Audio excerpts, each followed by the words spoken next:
وقضى ربك ألا تعبدوا إلا إياه وبالوالدين إحسانا হে নবী আপনি আপনার উম্মতদেরকে জানায় দেন, দুনিয়াতে মানুষ, দুনিয়াতে সকল জনগণকে জানায় দেন, আমি আল্লাহ রেজিস্ট্রেশন করে ফেললাম, আমি আল্লাহ ওয়াজিব করে ফেললাম, মানুষ যদি একমাত্র ইবাদত করতে হয় একমাত্র আমি আল্লাহর ইবাদত করবে। এরপর কি করবে?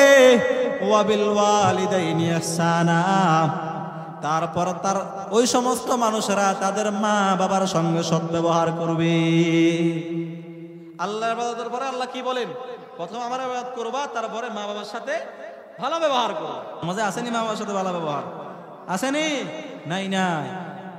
আজকে সমাজের ভিতর থেকে এটা উঠে গেছে, মা বাবার সাথে ভালো আচরণ চলে গেছে। মায়ের কথা শোনো না সন্তান, বাবার কথা শুনে না।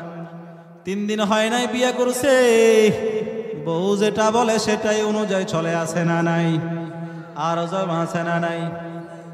এ সন্তান 20 বছর 22 বছর 25 বছর মা বাবা এত কষ্ট করে লালন পালন করছে, আর যেই মা ঠিক মতো না খাইয়া না ঘুমাইয়া সন্তানকে লালন পালন করছে, ওরে বাবা সারাদিন মানুষের বাড়িতে বদলা দিয়া কাজ করে করে করে করে সন্তানকে বড় বানাইছে।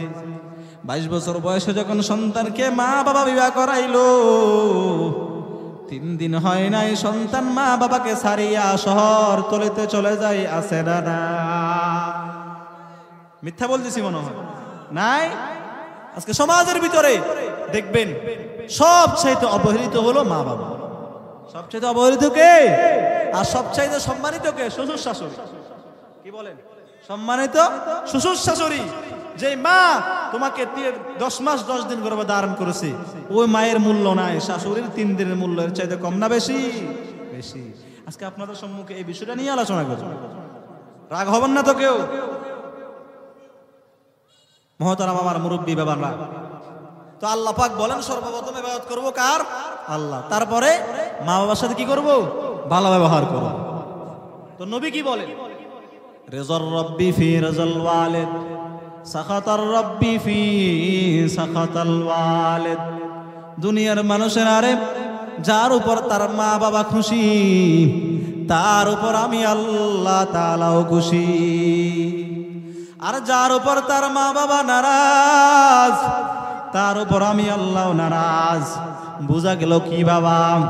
দুনিয়াতে মাওলানা মুফতি মুহাদ্দিস মুফাসসির যত কিছু হও না কেন, ওরে মা বাবার অন্তরে যদি কষ্ট দাও, আর মা বাবা যদি তোমার উপর নারাজ হয়ে যায়, যত বড় আলেম ওলামা মুফতি মুহাদ্দিস মুফাসসির ইমাম খতিব হও না কেন, মা বাবার নারাজের কারণে আমার আল্লাহ তাআলা নারাজ হয়ে যাবে। তাহলে খুশি করতে হবে কাকে? মা বাবাকে খুশি করতে হবে। যদিও তোমার মা বাবা অন্যের বাড়ির কামলা হয়, যদিও তোমার মা অন্যের বাড়ির দাসী হয়, যদিও তোমার মাকে দেখতে সুন্দর লাগে না, যদিও তোমার বাবাকে দেখতে সুন্দর লাগে না, তারপরেও তোমার মা, তারপরেও তোমার বাবা। বাজার রে কি বলবো, নবীর ইতিহাসের দিকে তাকায় দেখেন। জন্মের পূর্বে আমার মায়ার নবী মা হারাইছে, আব্বা হারাইছেন। জন্মের পরে 6 বছর বয়সে আমার নবী বাবাও হারাইছেন। নবী আলাইহিস সালাতু ওয়াস সালাম বলেন, ও আমার উম্মতেরা, আমি নবীও বড় এতিম, তোমরাও যারা এতিম হইবা, ওরে মা বাবার খেদমত করিও। মা বাবা সারা দুনিয়াতে কাউকে প্রাধান্য দিও না। মা বাবা খুশিও যখন হয়ে যাবে, আমার আল্লাহও খুশি হয়ে যাবে। আর মা বাবা যখন নারাজ হয়ে যাবে, তখন আমার আল্লাহও নারাজ হয়ে যাবে। এজন্য বাবা, মা বাবাকে খুশি রাখবো, মা বাবাকে কষ্ট দিব না। মায়ের অন্তরে কষ্ট যাবে এমন কোনো কাজ করা যাবে না, বাবার অন্তরে কষ্ট যাবে এমন কোনো কাজ করা যাবে না। ও বন্ধু, ও আমার যুবক ভাইয়েরা ভালো করে শুনে নেন, ও আমার পর্দার আড়ালের মা বোনেরা ভালো করে শুনে নেন।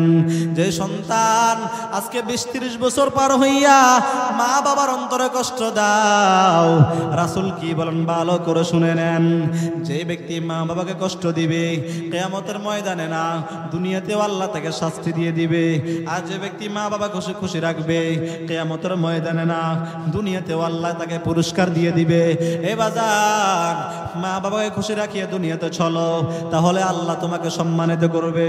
আকিমুল উম্মত মুজাদ্দিদুল মিল্লাত শাহ আশরাফ আলী থানভী রাহমাতুল্লাহ আলাইহি বলেন, মা বাবার খেদমত করো গো, দুনিয়াতে আমার আল্লাহ তোমাকে 5টা পুরস্কার দান করবেন। 1 নম্বর পুরস্কার, যার উপর মা খুশি, যার উপর বাবা খুশি, 1 নম্বর পুরস্কার, আল্লাহ তাকে দীর্ঘ নেক হায়াত দান করবে। যেরকম সুবহানাল্লাহ। দীর্ঘ নেক হায়াত দরকার আছে না নাই? নাই? হায়াত নয়, নেক হায়াত। যে ব্যক্তি মা বাবার সাথে ভালো আচরণ করবে, 1 নম্বর আল্লাহ তাকে কি দিবে? দীর্ঘ নেক হায়াত দিবে। চাইতো আমরা নেক হায়াত, তাহলে ভালো আচরণ করতে হবে কার সাথে? মা বাবার সাথে। রাসূল সাল্লাল্লাহু আলাইহি সাল্লাম বলেন, মা বাবার সাথে ভালো আচরণ করলে কেমন হবে জানোনি? যে ব্যক্তি মায়ের চেহারার দিকে একবার মায়ের নজরে তাকায়, যে ব্যক্তি বাবার চেহারার দিকে একবার মায়ের নজরে তাকায়, আমার আল্লাহ বলে আল্লাহ ওই সন্তানের জন্য একটা কবুল হজের সওয়াব দান করে দেন।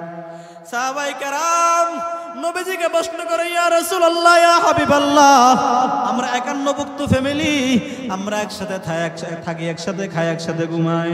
নবী গো, আমরা দিনে তো মা বাবাকে কতবার দেখি, কত হাজার বার দেখি। ও নবী, আমরা দিনে যদি মা বাবাকে 100 বার দেখি, 1000 বার দেখি, কয়টা হজ আল্লাহ দিবে? রাসূল আরবি সাল্লাল্লাহু আলাইহি সাল্লাম বলেন, দৈনন্দিন তোমার মায়ের চেহারার দিকে তুমি যদি 1000 বার তাকাও, আল্লাহ 1000 কবুল হজের সওয়াব তোমার আমল নামায় দিয়ে দিবি। খেদমতে মা দরফে দর কুন ইখতিয়ার, তাকে বাসি দর্দ আলম বখতিয়ার। খেদমতে মা দরফে দর কুন সুবহ শাম, তাকে বাসি দর্দ আলম নেকুনাম। রাসূল আরবি সাল্লাল্লাহু আলাইহি সাল্লাম বলেন, ও সন্তান, যদি তোমার মা বাবাকে না পাও, যদি তোমার মা বাবা তোমার দুনিয়াতে থাকা অবস্থায় ইন্তেকাল করে, এখন মা বাবাকে পাও নাই, কি করবা? রাসূল বলেন, মা বাবার কবর পাশে যাইয়া সূরা ফাতিহা পড়বা, সূরা ইখলাস পড়বা। কয়দিন পড়বা? বলে 7 দিন পর্যন্ত মা বাবার কবরের পাশে তুমি সূরা ইখলাস, সূরা ফাতিহা, সূরা ইখলাস পড়বা। 8 দিনের মাথায় রে আমার আল্লাহ তোমার সূরা ইখলাসের বিনিময়ে মা বাবার কবর আযাব মাফ করে দিবে। তাহলে মা বাবার খেদমত করার দরকার আছে না নাই? যেমন আছে না নাই? মা বাবার খেদমত করলে মা বাবা খুশি হলে আল্লাহ কি দেন, মা বাবা নারাজ হয়ে গেলে আল্লাহ কি দেন, শুনবেন তো? শুনবেন তো? রাসূল আরবি সাল্লাল্লাহু আলাইহি সাল্লাম বলেন, ওই সাহাবায়ে কেরামরা শুনো, ওয়ালা তাআক্কান্না ওয়ালিদাইকা ফাইন আমারাকা মিন আহলিকা ওয়া মালিকা ফাইন আমারাকা ফাখরুজ মিন আহলিকা ওয়া মালিকা। সাহাবায়ে কেরামরা শুন, মা বাবার সাথে ভালো আচরণ করিও। যদিও তোমার মা বাবা তোমাকে বলে তোমার বিবি তালাক দাও, বিবি তালাক দিবা, তারপরেও মা বাবাকে ছাড়া যাবে না। আজকে সমাজের ভিতরে দেখা যায় বিবি তালাক দিবে যে দূরের কথা, ওরে বিবির কথা শুনিয়া মা বাবাকে তালাক দেয়, আছে না নাই? অথচ নবী আলাইহিস সালাতু ওয়াস সালাম কি বলেন, মা বাবা যদি তোমাকে বলে তোমার বিবিকে তালাক দাও, শরীয়ত সম্মতভাবে তুমি তোমার বিবিকে তালাক দিয়ে দিবা, তারপরেও মা বাবাকে ছাড়া যাবে না, মা বাবার কথা অমান্য করা যাবে না। বাজান রে, আপনারা জানেন আল্লাহর খলিল হযরত ইব্রাহিম আলাইহিস সালাতু ওয়াস সালাম আল্লাহর বড় একজন জলিল কদর পয়গম্বর ছিলেন। হযরত ইব্রাহিম আলাইহিস সালাতু ওয়াস সালাম থাকতেন ফিলিস্তিনে, আর হযরত ইব্রাহিমের ছোট্ট একটা সন্তান নাম ছিল হযরত ইসমাঈল আলাইহিস সালাতু ওয়াস সালাম। হযরত ইসমাঈল আলাইহিস সালাতু ওয়াস সালামকে হযরত ইব্রাহিম আলাইহিস সালাতু ওয়াস সালাম মক্কার ভিতরে রাখিয়া ছোট অবস্থায় হযরত ইব্রাহিম আলাইহিস সালাতু ওয়াস সালাম ফিলিস্তিনে চলে গেলেন। ছোট অবস্থায় রাখিয়া যখন ফিলিস্তিনে চলে গেলেন, দিন দিন বাড়তে বাড়তে, বছর বাড়তে বাড়তে হযরত ইব্রাহিম আলাইহিস সালাতু ওয়াস সালামের সন্তান হযরত ইসমাঈলের বিয়ার বয়স হয়ে গেছে। হয়নি বিয়ার বয়স হয়ে গেছে। বিয়ার বয়স হয়ে যাওয়ার পর মক্কার লোকেরা হযরত ইসমাঈল আলাইহিস সালাতু ওয়াস সালামকে বিবাহ করায় দিয়েছে। বিবাহ করার পর হযরত ইসমাঈল আলাইহিস সালাতু ওয়াস সালাম বাবা ইব্রাহিমের কাছে চিঠি লেখে, আব্বাজান, মক্কার মানুষ আমাকে বিবাহের বয়স হয়ে যাওয়ার পর মক্কার মানুষ আমাকে বিবাহ করায় দিয়েছে। আব্বা গো, একটু কষ্ট করে ফিলিস্তিন থেকে আসিয়া তোমার পুত্র বধূকে দেখা যান। হযরত ইসমাঈল আলাইহিস সালাতু ওয়াস সালাম বাবা ইব্রাহিমের কাছে যখন চিঠি লিখলেন পুত্রবধূ দেখার জন্য, বাবা ইব্রাহিম ফিলিস্তিন থেকে পুত্রবধূর যখন চিঠি পাইলেন, চিঠি পাইয়া হযরতে ইব্রাহিম আলাইহিস সালাতু ওয়াস সালাম গোরাই সাওয়ার হইয়া ২৫০০ কিলোমিটার দূর আইসা জমজম কূপের পাশে দাঁড়াইয়া ডাক দিয়া কয়, ইসমাইল রে, ওরে আমার ইসমাইল, বাবা তুমি কোথায়? আমাকে চিঠি লিখছো তোমার বউকে দেখার জন্য। আমি সেই ফিলিস্তিন থেকে তোমার বউকে দেখার জন্য মক্কা নগরীতে এসে গেলাম। ও সন্তান, দরজা খুলো রে, আমি ইব্রাহিমকে আগাইয়া নাও, আমি ইব্রাহিমকে বাড়াইয়া নাও। আল্লাহর কুদরত, যেই দিন হযরত ইব্রাহিম আলাইহিস সালাতু ওয়াস সালাম ইসমাইলের বউকে দেখার জন্য ইসমাইলের বাড়িতে আসলো, ওই দিন হযরত ইসমাইল আলাইহিস সালাতু ওয়াস সালাম ঘরে নাই। যখন হযরত ইব্রাহিম বারবার ডাকে, ইসমাইল রে, ইসমাইল রে, দরজাটা খোলো। হঠাৎ থেকে ঘরের ভিতর থেকে একটা আওয়াজ আসলো, কে গো, কে গো, আপনি ইসমাইলকে ডাকেন? ইসমাইল তো ঘরে নাই গো, ইসমাইলকে আপনি কেন ডাকেন? হযরত ইব্রাহিম ডাক দিয়া কয়, আমি হলাম ইসমাইলের বাবা ইব্রাহিম, আমাকে ঘরে নাও, তুমি মনে হয় ইসমাইলের বউ, আমাকে ঘরে নাও। হযরত ইসমাইল আলাইহিস সালাতু ওয়াস সালামের বউটা ছিল একটু খারাপ টাইপের লোক, দুষ্ট টাইপের লোক। ইসমাইল বউ ডাক দিয়া কয়, না না, আপনাকে ঘরে আনা যাবে না, ইসমাইল ঘরে নাই, আপনাকে ঘরে আনা যাবে না। ইব্রাহিম আলাইহিস সালাতু ওয়াস সালাম ডাক দিয়া কয়, বৌমা, আমার সন্তান কখন আসবে একটু আমাকে বলো। হযরত ইসমাঈল আলাইহিস সালাতু ওয়াস সালাম এর বউ ডাক দিয়া কয়, কখন আসবে আমি জানি না। হযরত ইব্রাহিম আবার ডাক দিয়া বলো, বৌমা, তোমরা কেমন, পরিবার কেমন চলতেছো একটু আমাকে বলো। ইসমাঈলের বউ ডাক দিয়া কয়, পরিবারও ভালো চলে না, আপনাকে বলা যাবে না। ইব্রাহিম আলাইহিস সালাতু ওয়াস সালাম মনে কষ্ট পেয়ে গেলেন, হায়রে, এত দূর থেকে তোমাকে দেখার জন্য আমি আসলাম, আজ তুমি আমার সাথে এত খারাপ আচরণ করতেছো। না না না, তোমাকে আর দেখবো না, তোমার দেখার স্বাদ আমার মিশে গেছে গো মা, তোমাকে আর দেখবো না। হযরত ইব্রাহিম আলাইহিস সালাতু ওয়াস সালাম এবার মনে কষ্ট নিয়ে ডাক দিয়া কয়, ও ইসমাইলের বউ, আমার ইসমাইলকে আসলে বলিও, আমি ইসমাইলের বাবা ইব্রাহিম সেই ফিলিস্তিন থেকে তোমাকে দেখার জন্য আসছিলাম, কিন্তু তুমি ঘরে না থাকার কারণে আমি ইসমাইল আমি ইব্রাহিম আবার চলে যাইতেছি ফিলিস্তিনে। আমার ইসমাইলকে আসলে বলিও, আমি বাবা ইব্রাহিম আবার আসবো তোমাদেরকে দেখার জন্য। আর একটা কথা বলিও, তোমাদের ঘরের চৌকাঠটা ভালো নয়, ইসমাইল যেন দ্রুত তোমাদের ঘরের চৌকাঠটা বদলাইয়া লয়। সুবহানাল্লাহ। হযরত ইব্রাহিম ঘরের চৌকাঠ বদলানোর কথা বলিয়া আবার মনে কষ্ট নিয়ে মক্কা থেকে আবার হযরত ইব্রাহিম ফিলিস্তিনে চলে গেলেন।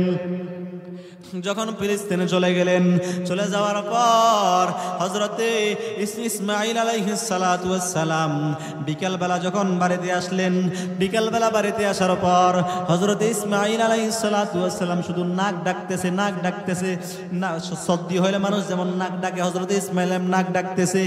ইসমাঈলের বউ ডাক দিয়া কয়, স্বামী আমার, কোত্থেকে আইলা গো? বলে, আমি তো শিকারে গিয়েছিলাম, শিকারে থেকে আসলাম, শিকারে দেখে আসিয়ে তুমি নাক ডাকতেছে কেন, তোমার সর্দি লাগছে কিনা? বলে না না না, আমার সর্দি লাগে নাই। তাহলে তুমি নাক ডাকতেছে কেন? বলে আমি নাকা গেরান পাই রে, আমার মনে হয় আজকে আমার বাড়িতে আমার বাবা হযরত ইব্রাহিম আইছিল। ও বিবি বলো, আমার বাবা হযরত ইব্রাহিম আজকে আমার বাড়িতে আসছিল কিনা? বিবি ডাক দিয়া কই, তোমার বাবা ইব্রাহিমকে আমি চিনি না, তবে দেখছি গো একটা বুড়া সকালবেলা ঘরের সামনে আসিয়া ইসমাইল ইসমাইল করে ডাকছিল। ও বিবি, তুমি আমার বাবাকে ঘরে আনছিল কিনা?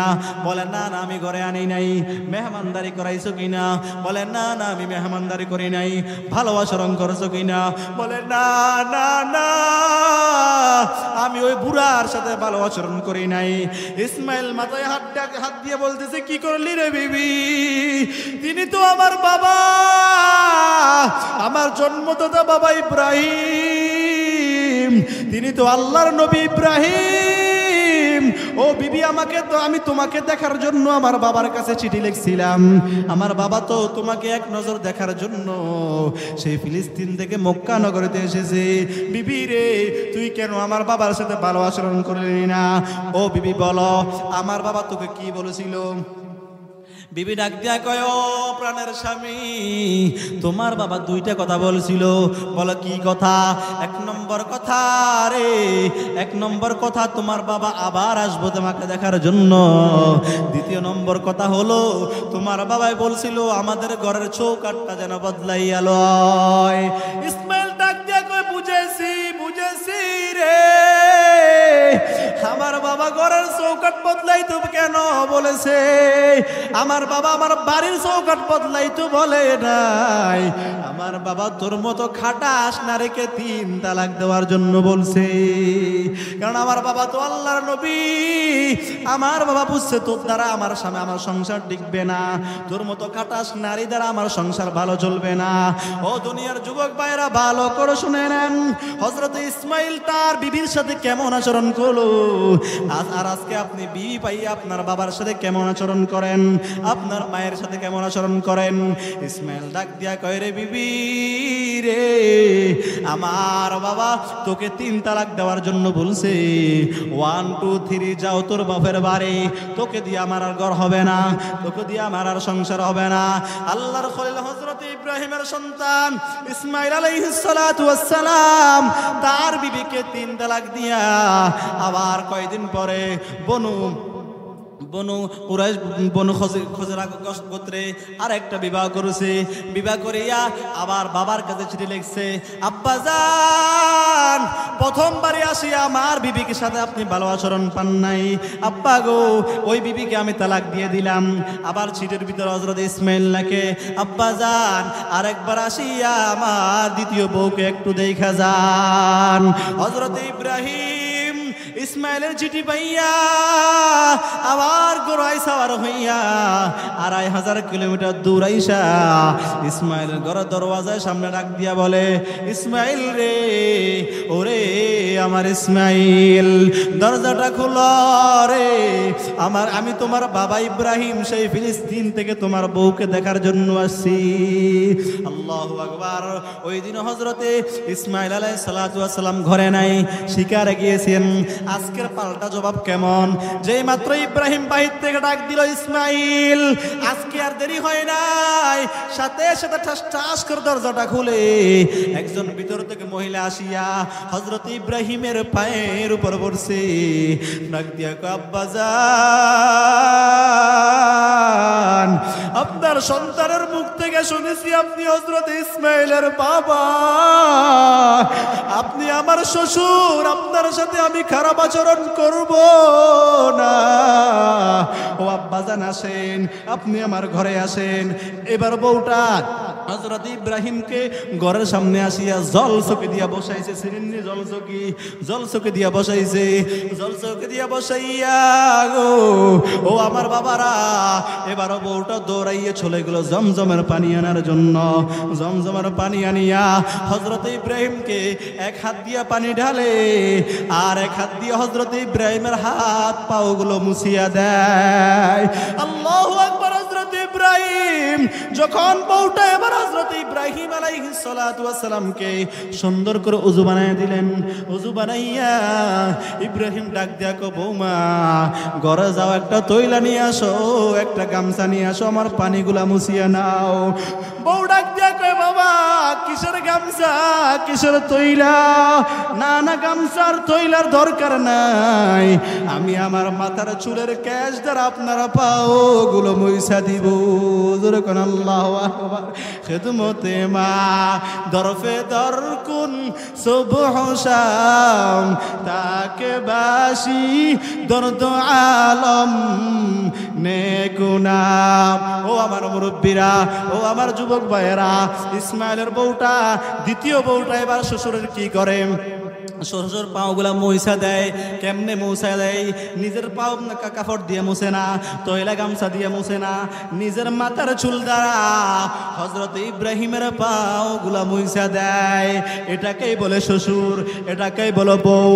ও আমার পর্দার মা গো, ও আমার যুবক ভাইরা, আপনাদের দুটা পাও আমাকে আগায় দেন, পায়ে হাত দিয়ে বলে যায়, বাবার সাথে খারাপ আচরণ করবেন না, মায়ের সাথে খারাপ আচরণ করবেন না। এই বাবা আমাকে মানুষ বানাইতে কত কষ্ট করেছে, হায়রে সকালবেলা বাবা নাস্তা করে নাই, টাকা খরচ হইবে, বাড়ি থেকে শীতকালে পান্তা ভাত খাইয়া ওরে মানুষের বাড়িতে বদলা দেওয়ার জন্য যাইতো। বিকেল বেলা বাবা গাড়িতে উঠি আসতো না, হাঁটিয়ে হাঁটিয়ে আসতো, আর আমার জন্য 10 টাকা 5 টাকার মালামাল নিয়ে আসতো, সদাই নিয়ে আসতো। ও যুবক, আজকে এই বাবাকে কেমনে কষ্ট দাও, আজকে এই মাকে কেমনে কষ্ট দাও। এজন্য তো আমার নবী বলেছেন, রিজার রব্বি ফি রিজাল ওয়ালিদে, যার উপর আমার মা বাবা খুশি তার উপর আমি আল্লাহ তাআলা খুশি, আর যার উপর মা বাবা নারাজ তার উপর আমার আল্লাহ তাআলা নারাজ। এজন্য বাবা, মা বাবাকে কষ্ট দেওয়া যাবে না, মা বাবাকে কখনো দুঃখ দেওয়া যাবে না, মা বাবার মনে আঘাত আসবে এমন কাজ করা যাবে না। এর সন্তান, আজকে ছোট্ট একটা সন্তান পাইয়া, 5 বছর 2 বছর 3 বছরের সন্তান পাইয়া, 2 মাস 2.5 মাস এর সন্তান পাইয়া কতবার গালে চুমু দাও, কতবার ঠোঁটে চুমু দাও, কতবার আঞ্জা করিয়া ধরো, একটু তোমার পিছনের দিকে তাকাও না। তোমার মা বাবাও তো তোমাকে নিয়ে এমন কষ্ট করেছে, এমন ভাবে চুমু দিয়েছে, এমন ভাবে তোমাকে লালন পালন করেছে। তোমার সন্তানটা তোমার কাছে যেমন প্রিয়, আর তুমিও তো তোমার মা বাবার কাছে তেমন প্রিয়। আজকে ওই মা বাবাকে ভুলিয়া, এই শীতকালে মা বাবাকে বলিয়া তুমি কত আরামের কম্বল গায়ে দিয়ে ঘুমাও, লেফট কম্বল গায়ে দিয়ে ঘুমাও, জাজিমের ভিতরে ঘুমাও, অথচ তাকে দেখবেন কত মা, ওর দুঃখিনী মা এখনো খেতা গায়ে দিয়ে ঘুমায়, কাঁথা গায়ে দিয়ে ঘুমায়। রাত্রিবেলা মায়ের ঠিক মতো ঘুম হয় না, বাবার ঠিক মতো ঘুম হয় না, ঠান্ডার কারণে মা বাবা কনকনে শীতের ভিতরে কাঁপতেছে। এ সন্তান, আমার ওই মা বাবা তোর জন্য যদি একবার বদদোয়া দেয়, জীবন ধ্বংস হয়ে যাবে। ইব্রাহিম তার বউকে যেমনি ভাবে তালাক দেওয়ার জন্য বলার কারণে ওরে ইসমাইল তালাক দিয়ে দিল। আজকে আমার আপনার মা তো বিবিকে তালাক দেওয়ার জন্য বলে না, মা বাবা তো সর্বোচ্চ কি আশা করে যেন সন্তান বিবিকে নিয়ে মায়ের সাথে ভালো আচরণ করে। এ আমার যুবক ভাই, এ আমার বৃদ্ধ বাবারা, এ আমার পর্দার অন্তরে মা বোনেরা, এজন্য মায়েরা অন্তরে আঘাত দেওয়া যাবে না, বাবার অন্তরে আঘাত দেওয়া যাবে না। কারণ যার উপর আমার আল্লাহ নারাজ হবে, দুনিয়াতে যত কিছু করক না কেন জান্নাত তার জন্য হারাম।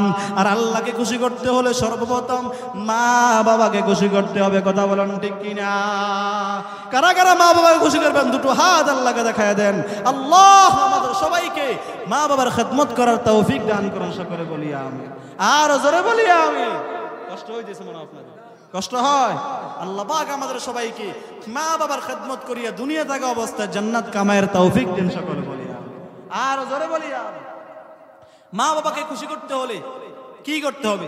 মা বাবা লাখ কোটি টাকা চায় না, চাই না। মা বাবা আমাকে দামি দামি খাটার উপর মা বাবাকে শোয়ানোর জন্য মাটা চায় না। বাবা লাখ লাখ কোটি কোটি টাকা দেওয়ার কারণে খুশি হয় এমন না, শুধুমাত্র মা বাবার সাথে কি আচরণ করতে হবে? একটু ভালো আচরণ করতে হবে। তা আল্লাহ শেখায় না, তা আমরা শেখাই না, আল্লাহ শিখিয়ে দিয়েছেন। ওয়াকুল্লাহুমা কওলান কারীমা, আল্লাহ বলে ও সন্তানেরা দুনিয়াতে মা বাবার সাথে কেমন আচরণ করো, নরম নরম সুন্দর সুন্দর আচরণ করো, ভালো আচরণ করো। আজকে আমরা মা বাবার সাথে কেমন আচরণ করি? যত কাঁচরা ভাষা আছে, যত গালি ভাষা আছে, সবগুলো মা বাবার সাথে আছে। কিছু বলতে না বলতে মা বাবাকে গালি দিই, মা বাবার বাবাকে নিয়ে গালি দিই, দেয় কি দেয় না? আছে না নাই? আছে। এই জন্য মা বাবার সাথে কেমন আচরণ করতে হবে? নরম নরম সুন্দর সুন্দর আচরণ করতে হবে। বলে মার সাথে যদি সুন্দর আচরণ করা যায়, বাবার সাথে যদি সুন্দর আচরণ করা যায়, মা দোয়া করতে দেরি, কবুল হতে দেরি করবে না। কারণ রাসূল বলেন মায়ের দোয়া কেমন কবুল হয় জানেন?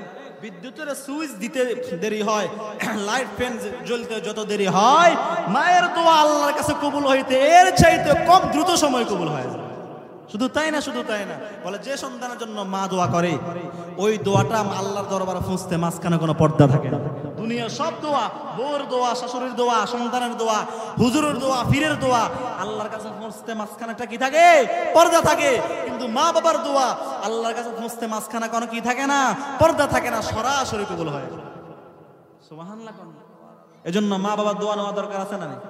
এরা বাবা দুনিয়াতে ডাক্তার, ইঞ্জিনিয়ার, প্রফেসর, আলেম, ওলামা, মুফতি, বক্তা, মুহাদ্দিস, মুফাসসির, যারাই যত কিছু হয়েছে সবগুলা মা বাবার দোয়ার কারণেই হয়েছে। মা যার জন্য যতটুকু দোয়া করবে অতটুকু অনুযায়ী আল্লাহ দুনিয়ায় তার উন্নতি করবে। এজন্য মা বাবার মনে কোনো রকম কষ্ট দেওয়া যাবে না। আজকে মা আমি 2-4টা ভাত খাই তো, আজকে গাড়ির মালিক, বাড়ির মালিক হয়েছি তো, সবগুলা কার দোয়ায়? মা বাবার দোয়া। মা এর দোয়া ছাড়া সন্তান কিছুই করতে পারবে না। ইরাকের জমিনে একজন বড় ওলি ছিল, যার নাম ছিল আব্দুল্লাহ ইবনে মুবারক রাহমাতুল্লাহ আলাইহি। বিশ্ববিখ্যাত ফকিহ মুহাদ্দিস আব্দুল্লাহ ইবনে মুবারক রাহমাতুল্লাহ আলাইহি। তিনি একবার মায়ের সাথে মায়ের দোয়া নিলে কি হয়, আল্লাহ কেমন বানায়, এজন্য আপনাদেরকে ছোট্ট একটা ওয়াকিয়া বলতেছি। হযরত আব্দুল্লাহ ইবনে মুবারক রাহমাতুল্লাহ আলাইহি বড় একজন আল্লাহর ওলি। তিনি একবার বাইতুল্লাহ গেলেন হজ করার জন্য। হজ করার জন্য যখন গেলেন, হজরের সময় বাইতুল্লাহর সাফে মানুষ তাওয়াফ করেনি?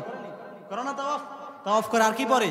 লাব্বাইক আল্লাহুম্মা লাব্বাইক লা শারীকা লাকা লাব্বাইক ইন্নাল হামদা ওয়ান নি'মা লাকা ওয়াল মুলক।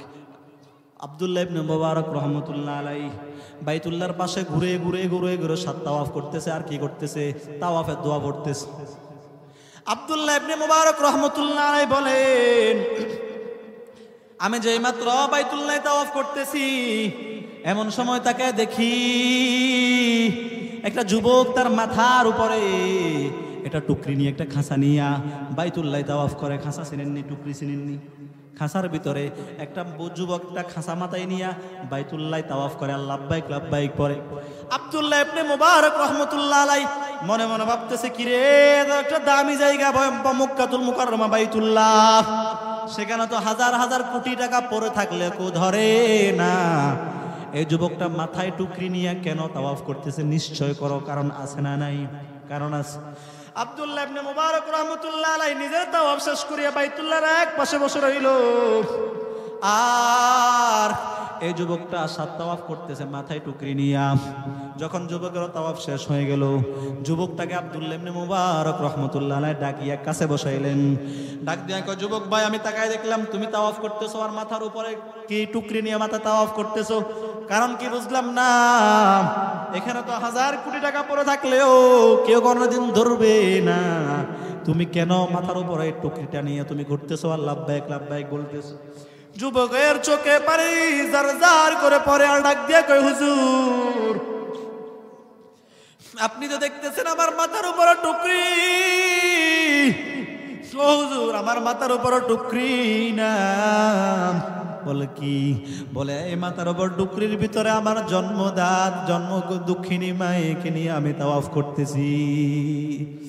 যুবকের কথা অনুযায়ী আব্দুল্লাহ ইবনে মুবারক ডাক দিয়া কও, যুবক, মা পাগল বহুত ছেলে দেখেছি, তোর মতো মা পাগল আমি দুনিয়াতে কাউকে দেখি নাই। রে যুবক, কাহিনী বলো, কেন তোর মাকে মাথায় নিয়ে তুই তাওয়াফ করতেছো? কাহিনীটা বলো আমাকে। যুবক ডাক দিয়া কয়, হুজুর, আপনাকে তো চিনলাম না, আপনি কে? বলে, আমার নাম হলো আব্দুল্লাহ ইবনে মুবারক। যুবক ডাক দিয়া হুজুর, আপনার নাম বহুতবার আমি শুনেছি, আপনার বাড়ি কোথায়? বলে আমার বাড়ি তো ইরাকে। যুবক ডাক দিয়ে কয় হুজুর আমার বাড়িও তো ইরাকে। তাহলে আমার মনের দুঃখটা আপনার সামনে আমি শেয়ার করি, যেহেতু আপনি আমার এলাকার লোক। আব্দুল্লাহ ইবনে মুবারক রহমতুল্লাহ আলাইকে যুবক ডাক দিয়া কয় যুব হুজুর, আপনি তাকে দেখতেছেন আমার মাথার উপর টুকরি, আসলে আমার মাথার উপর টুকরি না, আমার মাথার উপরে আমার জন্মগত দুঃখিনী মাকে নিয়ে আমি তাওয়াফ করতেছি। যুবককে আব্দুল্লাহ ইবনে মুবারক ডাক দিয়া কয় কেন তুমি তোমার মাকে মাথায় নিয়ে তাওয়াফ করতেছো?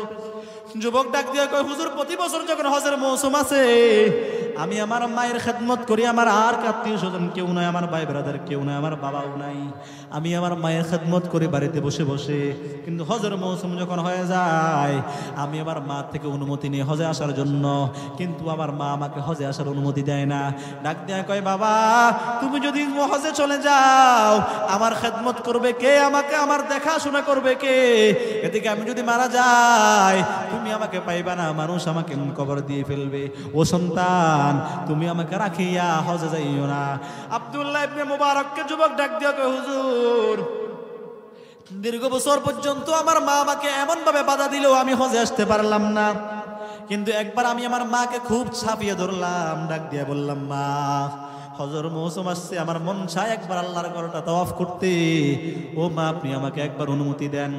মা ডাক দিয়ে কয় সন্তান অনুমতি দিব না, তবে হ্যাঁ একটা বিষয় আমাকে নিয়ে গেলে অনুমতি দিব, না হয় তোমাকে অনুমতি দেব না। আব্দুল্লাহ ইবনে মুবারকে যুবক ডাক দিয়ে কয় হুজুর আমি আমার মাকে বললাম মা তোমাকে আমি কেমনে নিব? তুমি উঠতেও পারো না, বসতেও পারো না, চলতেও পারো না, তোমাকে আমি নিব কেমনে করে? বহুদূর লম্বা পথ, তোমাকে আমি কেমনে নিব?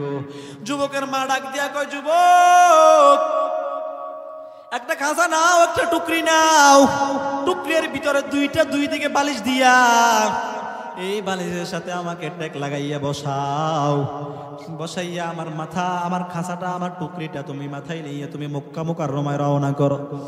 যুবক ডাক দিয়া কয় মা মক্কা বহু দূর পথ, কত নদী নালা খাল বিল, আমি এগুলা কেমনে পারি দিব গো মা? যুবককে তার মা ডাক দিয়া কয় যুবক খাঁচা নিয়ে সামনে রওনা হওয়া তোর কাজ, আর আমি মা খাঁচায় বসিয়া বসিয়া আমার আল্লাহর কাছে দোয়া করব, আমি মা দোয়া করব, আর আল্লাহ তোকে অটোমেটিক বাইতুল্লাহ পৌঁছায় দিবে। যেরকম সুবহানাল্লাহ। পারেনি আল্লাহ, পারেনি আল্লাহ। ও বন্ধু, ও আমার মুরব্বী বাবারা, এবার যুবক তার মাকে মাথায় লইয়া যখন একটা খালের সামনে নদীর সামনে আসে মাকে যুবক ডাক দেয়া কয় মা সামনে বিশাল নদী কেমনে পারে দিব? মা ডাক দেয়া কয় সন্তান চোখটা বন্ধ করো, চোখটা বন্ধ করে দাঁড়ায় থাকো।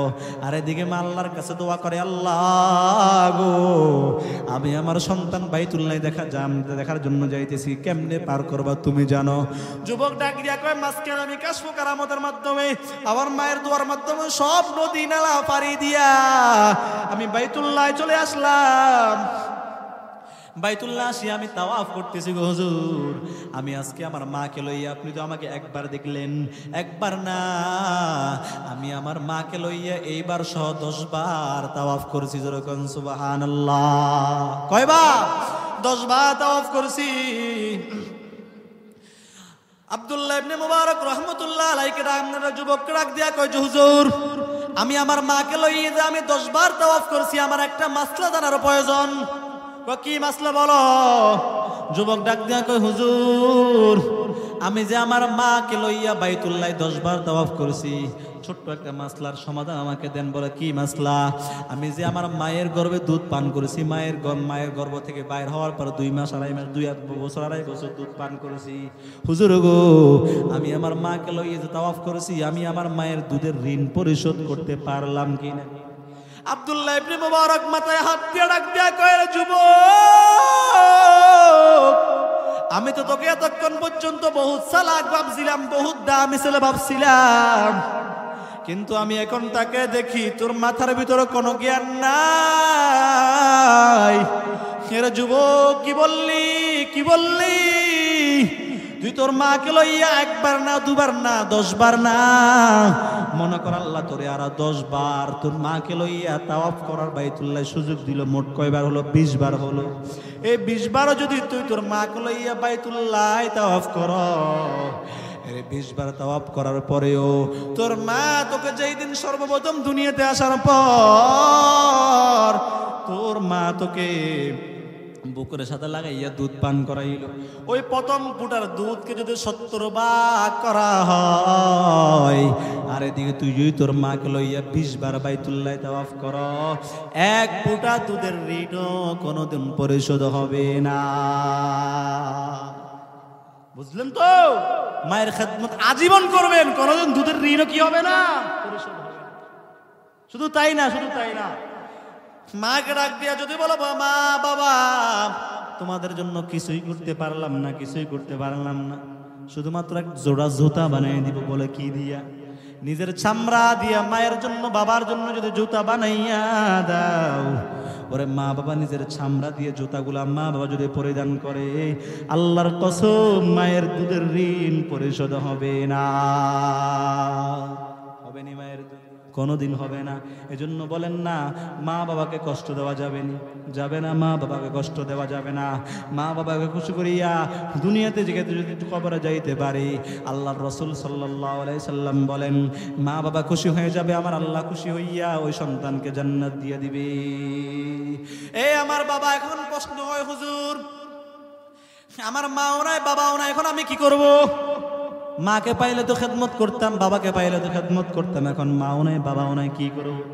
আল্লাহর রাসূল সাল্লাল্লাহু আলাইহি সাল্লাম ডাক দিয়া কই, যদি মা বাবাকে না পাও, মায়ের কবরের পাশে যাইয়া, বাবার কবরের পাশে যাইয়া মায়ের জন্য দোয়া করো, রব্বির হামহুমা কামা রব্বায়ানি সগীরা। সবাই পড়ি, রব্বির হামহুমা কামা রব্বায়ানি সগীরা। আল্লাহকে বলি, আল্লাহ আমার মা বাবা ছোট অবস্থায় আমাকে যেমনি ভাবে লালন পালন করেছে, আল্লাহ কবরের ভিতরেও আপনি আমার মা বাবাকে তেমনি লালন পালন করেন। এই জন্য মাকে মায়ের থেকে বদদুয়া নেওয়া যাবে না, বাবার থেকে বদদুয়া নেওয়া যাবে না। আল্লাহ পাক রব্বুল আলামিন আমাদের সবাইকে মা বাবার থেকে দোয়া নিয়া দুনিয়াতে চলাফেরা করার তৌফিক দান করেন, পরকালে যে কবর পর্যন্ত জান্নাত পর্যন্ত যাওয়ার তৌফিক দান করেন। সকলে বলি আমিন। আল্লাহ পাক আমাদের সবাইকে যেই কথাগুলো বলেছি সর্বপ্রথম আমাকে ভুল ত্রুটি ক্ষমা করে আপনাদের সবাইকে আমল করার তৌফিক দান করুন, আমিন। আর সফকাতুল লিসানের কারণে কোনো যদি ভুল ত্রুটি হয়ে থাকে আপনারাও আমাকে মাফ করে দিবেন, আল্লাহ যেন মাফ করে। ওয়া আখিরু দাওয়ানা আলহামদুলিল্লাহ।